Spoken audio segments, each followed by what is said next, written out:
We'll get to the tips. Sorry this is taking so long. I just wanted to get through those votes and talk about those games because we didn't get to talk much last week. But obviously, there will be a bye. It's 4 teams have a bye this week. It's Brisbane, Fremantle, St Kilda, and Sydney. So we've only got 7 games to look at this week. First game of the round is Carlton versus Melbourne. Melbourne may have lost the last 2 weeks, but I don't see them losing 3. Carlton, No. they should win this one pretty comfortably. Yeah, I think it should be a pretty easy win for Melbourne. I'm putting my certainty on it this week, and I just think their defence is better to hold up against Carlton's struggling forward line. If Sydney's defence can hold up against a Carlton forward line, then surely Melbourne's can. If Carlton can kick straight, they could turn it around. Well, to be fair, they've had more scoring shots in the past 2 weeks against their opposition, against Collingwood, who are obviously one of the premiership favourites, and Sydney. They've both had more scoring shots. So if they can get it on the board, maybe steer clear of fucking Harry Mackay for a bit. Yeah. Maybe they can kick some goals straight. Yeah. But at this rate, I think Melbourne win this one comfortably. Melbourne and certainty on it. Yeah. After that, we get to Port Adelaide versus Hawthorn. Hawthorn, look, they've won their last 2 games, but without James Sicily, I don't give them a lick of hope. No. Port Adelaide will win this one. Yeah, I'm actually being a bit more confident in Port Adelaide at the moment, and Port should win. If Sicily was playing, it would be, well, not a different story, but at least something a bit different. I would give Hawthorn a sneaky chance because they're in some good form, and I think Port's forward line not being at their best. Because I think if Charlie Dixon or Todd Marshall were they in this week? Could they be in this week? Todd Marshall, because he's missed the last 2, they're expecting him to play. I think Port Adelaide should rest Dixon again, I think, and leave him for next week. Yeah. Because I think the next 2 weeks we have the Bulldogs and Geelong before Port's bye. So I think you want him for them 2 games, then this week against Hawthorn. Yeah.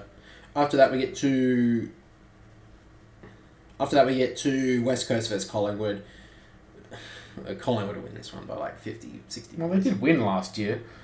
Yeah, you told me this as well. I don't care if West Coast Collingwood changed their season. They changed the season after this game last season. Yeah, so maybe they'll lose and then they'll just run to the premiership from here. Collingwood win this one and they'll win this one by 10. They should win this by 15 goals. Yeah, this game should be over by quarter time. This may be at Optus Stadium, but that doesn't make a difference for West Coast. I think that makes it even worse. That saves them maybe a goal. From being a 20-goal loss, maybe. But Collingwood win this one uncomfortably. Let's be honest. After that, we get to probably the game of the round, because this round probably doesn't have that many games to decipher from, really. It's the Bulldogs versus Geelong. Now, for me, there's no other certainty picks I can make. From obviously, if you guys don't know the rules exactly, we have to pick a team for a certainty pick who lost the previous week. So obviously, both these teams lost last week. So it's not exactly easy for me to pick from. Because I think this is a 50-50 game. Yeah. Because the Bulldogs, they've won. They're in pretty good form looking at it. They've won 5 of their past 7, I think. Yeah. But they've beaten so many lower teams. They're not beating the top teams. But Geelong, on the other hand, have lost their past 3. And they just can't. They can't.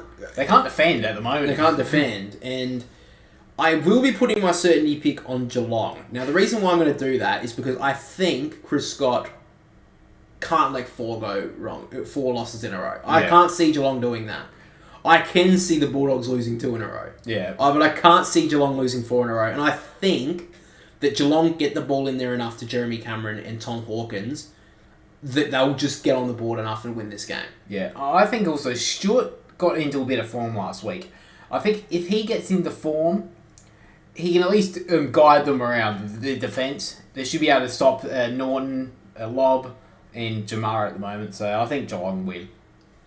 After that, we get to another big game on Saturday night. Up in Darwin once again, Gold Coast versus the Crows. I think the Crows will win this one. But, if we go with your form of saying, the weather down in Adelaide has been pretty cold and wet the past few weeks. Mm. And the Crows are going up to Darwin, which is going to be warm weather. And the Crows don't have the best record up in Darwin. Yeah. So, I'm going to pick the Crows in this one. But I wouldn't be too surprised if the Gold Coast actually win. And on this points bet here, it actually gives Gold Coast the favourites. Yeah, I'm surprised by that. I know I tipped Gold Coast last week, Gold Coast are actually staying up in Darwin for the week between their games up there. But I just think the Crows have a better forward line to get a winning score. Yes, it'll be Dewey and all that weather, but I think the Crows forward line should be able to kick a winning score against the Suns. I just don't trust the Suns, obviously. Honestly, that could be game of the round, actually. Yeah. It'll be interesting. I think that actual game is very... I think it has high stakes for either team. If the Suns want to be proven as a finals team, they have to be able to win this game and back up what they did last week. Yeah, well, currently the Crows are sitting 7th and the Gold Coast are sitting 12th.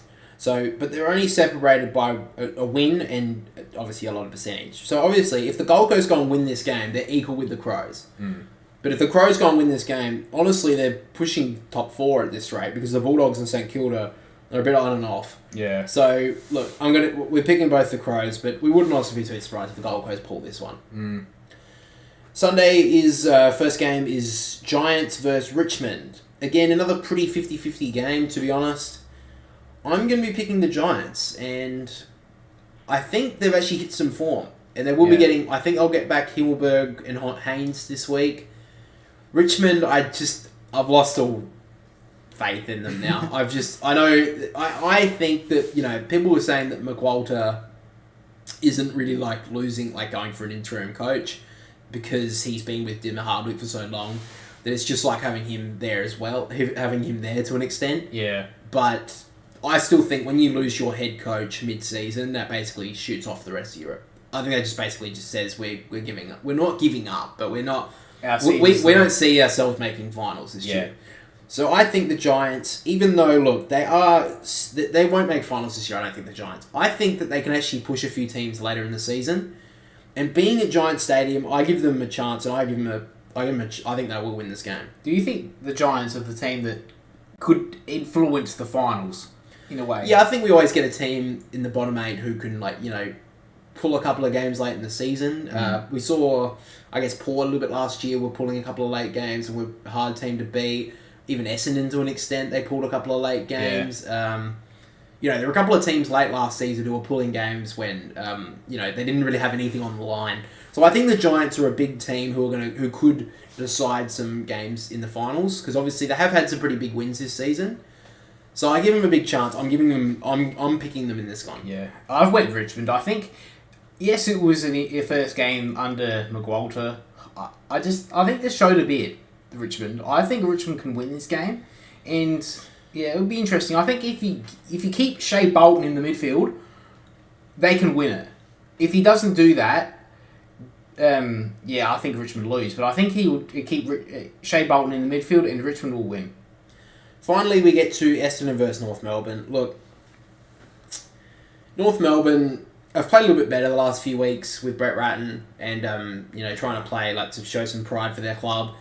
But Essendon, I think they're going to be pushing finals this year. Yeah. They've got such a good run with the fixture. As long as they can keep the majority of their players on the park, their most important players, they're going to get back most likely Peter Wright sometime the last 2 months of the season. Parrish, they're going to get these players back. Dylan Shield as well, even Will Setterfield to an extent. Ben Hobbs is playing well in the midfield. Zach Merritt's hit another level. They're hitting these strides. I think Essendon are going to push for finals, and I think they're going to start, giving a real shot towards this top 8 with a win against North Melbourne. Yeah. I think you give too much credit to North Melbourne in the last 2 weeks. Yes, they were close against Sydney, and I'll give them the credit. The credit for Collingwood was... It was Larky who kicked 5 goals. Larky won't kick 5 again. Won't kick 5 every week. Yes, he plays right at Marvel, but I think Essendon will get percentage Essendon this week, I think. Well, they do kind of need it. But yeah. If they're going to be pushing a little bit higher up the 8, especially when it gets close and late in the year.